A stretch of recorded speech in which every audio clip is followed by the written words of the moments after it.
আসসালামু আলাইকুম। সুপ্রিয় শিক্ষার্থী বন্ধুগণ, আজকে আমরা দুতরফা দাখিলা পদ্ধতির রক্ষিত হিসাবের বই নিয়ে আলোচনা করব।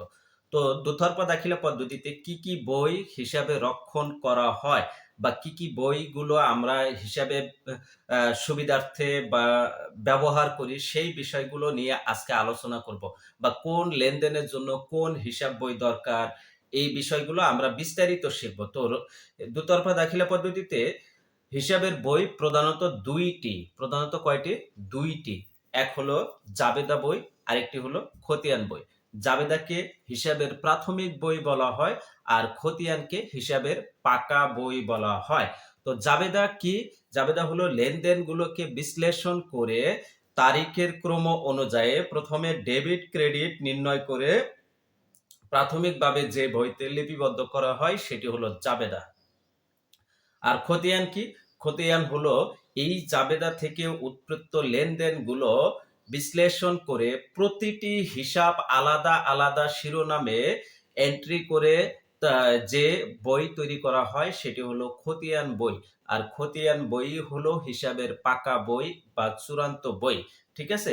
এই খতিয়ান থেকে রেওয়া মিল নির্ণয় করা হয়, রেওয়া মিল থেকে আর্থিক অবস্থার বিবরণী নির্ণয় করা হয়। এখান থেকে কিন্তু সবকিছু হয়। তো হিসাবের বই প্রধানত ২টি, একটি হলো জাবেদা, আরেকটি হলো খতিয়ান। তো জাবেদা কি আরেকটু আমি তোমাদের বইয়ের ভাষায় বলে দিই। জাবেদা হলো লেনদেন সংগঠিত হবার পর দুতরফা দাখিলা পদ্ধতির নীতি অনুযায়ী ডেবিট ও ক্রেডিট বিশ্লেষণ করতে হবে। ডেবিট এবং ক্রেডিট বিশ্লেষণ করে প্রথম যে বইতে লিপিবদ্ধ করা হয় তাকে হিসাবের প্রাথমিক বই বা জাবেদা বই বলা হয়। তাহলে এই যে প্রাথমিক বই, হিসাবের প্রাথমিক বই কোনটি বা সেটা কিন্তু তোমাদের এমসিকিউতে আসে। হ্যাঁ, তাহলে হিসাবের প্রাথমিক বই হলো জাবেদা। জাবেদা হিসাবের প্রাথমিক বই। আর দেখো খতিয়ানটা কি? খতিয়ান কি বলেছে?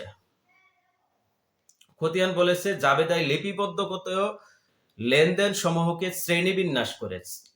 লেনদেন সমূহকে শ্রেণীবিন্যাস করে। শ্রেণীবিন্যাস কি? নগদান হিসাব আলাদা শিরোনাম, ক্রয় হিসাব আলাদা শিরোনাম, বিক্রয় হিসাব আলাদা শিরোনাম, মজুরি হিসাব আলাদা শিরোনাম, আসবাবপত্র হিসাব আলাদা শিরোনাম, এগুলো শ্রেণীবিন্যাস করে উপযুক্ত শিরোনামের অধীনে প্রতিটি হিসাব আলাদা আলাদা ছকে স্থায়ীভাবে লিপিবদ্ধ করার প্রক্রিয়াকে খতিয়ান বলে। খতিয়ানকে হিসাবের পাকা বই বলা হয়। এটা কিন্তু এমসিকিউতে আসবে। খতিয়ানকে হিসাবের পাকা বই বলা হয়। এই যে দেখো এখানে এই যে এই ছকে দেওয়া আছে, হ্যাঁ?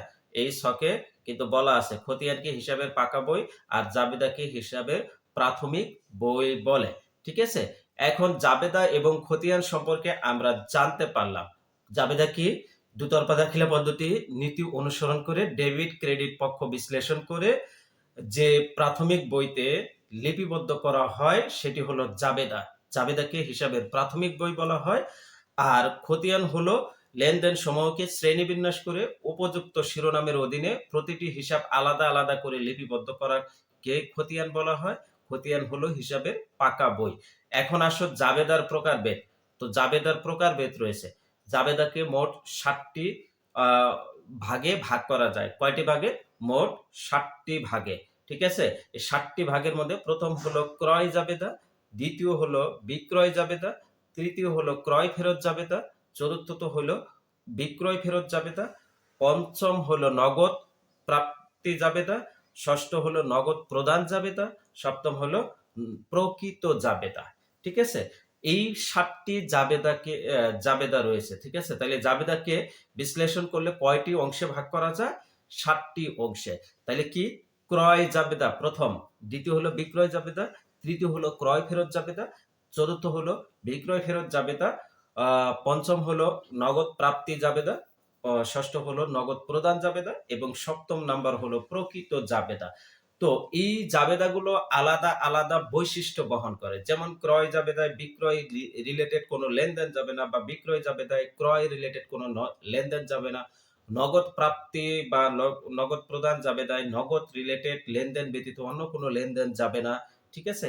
এগুলোর আলাদা আলাদা বৈশিষ্ট্য রয়েছে। তো বৈশিষ্ট্যগুলো আমি তোমাদের পাঠ্য বই থেকেই দেখাই। দেখো, ক্রয় প্রথম হলো আমরা ক্রয় জাবেদা দেখব। ক্রয় জাবেদা হলো ক্রয় জাবেদায় শুধুমাত্র ধারে পণ্য ক্রয় সংক্রান্ত লেনদেন লিপিবদ্ধ করবে। কি করবে? ধারে পণ্য ক্রয়। যেমন ধারে পণ্য ক্রয়, রহিমের নিকট থেকে পণ্য ক্রয়, করিমের নিকট হতে পণ্য ক্রয়, করিম অ্যান্ড সন্স বা করিম অ্যান্ড ব্রাদার্স এর নিকট হতে পণ্য ক্রয়। এই সমস্ত বিষয়গুলো যদি থাকে তাহলে ক্রয় জাবেদায় লিপিবদ্ধ করা হয়। যদি বলা হয় নগদে পণ্য ক্রয় বা চেকে পণ্য ক্রয় তাহলে কিন্তু এই ক্রয় জাবেদায় লিপিবদ্ধ করা হবে না, বা আসবাবপত্র ক্রয়, তারপরে মেশিন ক্রয়, অফিস সরঞ্জাম ক্রয়, এই ক্ষেত্রে কিন্তু ক্রয় জাবেদায় লিপিবদ্ধ হবে না। ক্রয় জাবেদায় লিপিবদ্ধ হবে শুধুমাত্র পণ্য ক্রয়, সেটা ধারে হতে হবে, বাকিতে হতে হবে। অর্থাৎ বাকিতে পণ্য ক্রয় করলে ক্রয় জাবেদায় যাবে। এ ব্যতীত অন্য কোনো ক্রয় জাবেদায় যাবে না। বুঝতে পেরেছো? এরপরে আসো বিক্রয় জাবেদা। বিক্রয় জাবেদার ক্ষেত্রেও একই, শুধুমাত্র বাকিতে বিক্রয় সংক্রান্ত লেনদেনগুলো এই জাবেদায় আসবে। শুধুমাত্র বাকিতে বিক্রয়। যদি নগদে বিক্রয় করা হয় অথবা কোনো সম্পদ বিক্রয় করা হয়, পণ্য বিক্রয় ব্যতীত অন্য কোনো সম্পদ বিক্রয় করা হয় তাহলে কিন্তু এই জাবেদায় যাবে না। ঠিক আছে? তাহলে শুধুমাত্র কি করতে হবে? আ ধারে বিক্রয় বা বাকিতে বিক্রয় সংক্রান্ত লেনদেনগুলো বিক্রয় জাবেদায় যাবে। এখানে এই যে দেখো ধারে পণ্য বিক্রয় সংক্রান্ত লেনদেন দিতে হবে।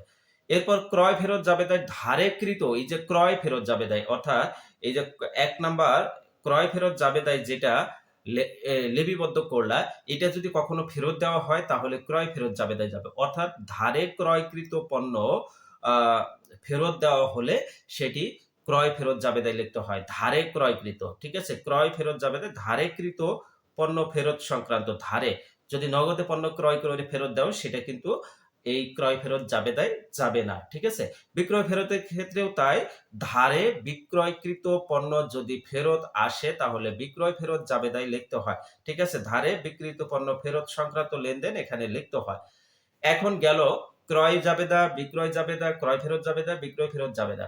ক্রয় জাবেদা কি? ধারে পণ্য ক্রয় করলে এই জাবেদায় লিপিবদ্ধ করতে হবে। বিক্রয় জাবেদা হলো ধারে পণ্য বিক্রয় করলে এই জাবেদায় লিপিবদ্ধ করতে হবে। আর ধারে ক্রয়কৃত পণ্য ফেরত দিলে ক্রয় ফেরত জাবেদায় লিপিবদ্ধ করতে হবে। আর ধারে বিক্রিত পণ্য ফেরত আসলে বিক্রয় ফেরত জাবেদায় লিখতে হবে। এই ৪ টা জাবেদা গেল। এখন নগদ প্রাপ্তি জাবেদা। নগদ প্রাপ্তি জাবেদায় নগদ অর্থ যখন বৃদ্ধি পাবে, তখন নগদ প্রাপ্তি জাবেদায় যাবে। অর্থাৎ নগদ টাকা যখন তুমি যখন নগদ টাকা পাবে তখন নগদ প্রাপ্তি জাবেদায় যাবে। ঠিক আছে? আর নগদ প্রদান ঠিক তার বিপরীত। নগদ অর্থ যখন তোমার কাছ থেকে চলে যাবে তখন নগদ প্রদান জাবেদায় হবে। ঠিক আছে? তাহলে নগদ প্রাপ্তি জাবেদায় কোনগুলো যাবে? নগদ অর্থ প্রাপ্তি সংক্রান্ত লেনদেন নগদ প্রাপ্তি জাবেদায় যাবে। আর নগদ প্রদান জাবেদায় নগদ অর্থ প্রদান সংক্রান্ত লেনদেন নগদ প্রদান জাবেদায় যাবে। তাহলে এই ৬ টা জাবেদা আমরা খুব সহজে শিখতে পারলাম। এখন প্রকৃত জাবেদা। প্রকৃত জাবেদা হলো যে সকল লেনদেন উপযুক্ত প্রাথমিক বইতে লিপিবদ্ধ করা যায় না। এই যে উপরে যে ৬ টা জাবেদা রয়েছে, ক্রয় জাবেদা, বিক্রয় জাবেদা, ক্রয় ফেরত জাবেদা, বিক্রয় ফেরত জাবেদা, নগদ প্রাপ্তি জাবেদা, নগদ প্রদান জাবেদা। এই ৬ টায় যে সমস্ত লেনদেন যায় না সেগুলোকে প্রকৃত জাবেদায় লিপিবদ্ধ করতে হয়। ঠিক আছে? যেমন আ অফিস সরঞ্জামের অবচয় বা আসবাবপত্রের অবচয় বা সুনাম, এই সমস্ত বিষয়গুলো প্রকৃত জাবেদায় লিপিবদ্ধ করতে হয়। এগুলো নিয়ে আমরা আরো বিস্তারিত আলোচনা করব। আপাতত এই জিনিসগুলো একটু শিখে রাখো, যেগুলো তোমাদের এমসিকিউতে খুব কাজে দেবে। এখান থেকে কিন্তু আমরা বেশ কয়েকটা এমসিকিউ পাইলাম। হিসাবের বইকে আ প্রধানত ২ টি অংশে ভাগ করা যায়। একটি হলো জাবেদা বই, যেটি হিসাবের প্রাথমিক বই বলা হয়। আরেকটি হলো খতিয়ান, যেটি হিসাবের পাকা বই বলা হয়। ঠিক আছে? জাবেদাকে মোট ৭ টি ভাগে ভাগ করা যায়। এক হলো ক্রয় জাবেদা, যেখানে ধারেকৃত পণ্য লিপিবদ্ধ করা হয়। ২ হলো বিক্রয় জাবেদা, যেখানে ধারে বিক্রিত পণ্য লিপিবদ্ধ করা হয়। ৩ হলো ক্রয় ফেরত জাবেদা, যেখানে ধারেকৃত পণ্য ফেরত দিলে লিপিবদ্ধ করা হয়। ৫ হলো ৪ হলো বিক্রয় ফেরত জাবেদা, যেখানে ধারে বিক্রিত পণ্য ফেরত আসলে লিপিবদ্ধ করা হয়। ৫ হলো নগদ প্রাপ্তি জাবেদা, যেখানে নগদ অর্থ প্রাপ্তি সংক্রান্ত লেনদেনগুলো লিপিবদ্ধ করা হয়।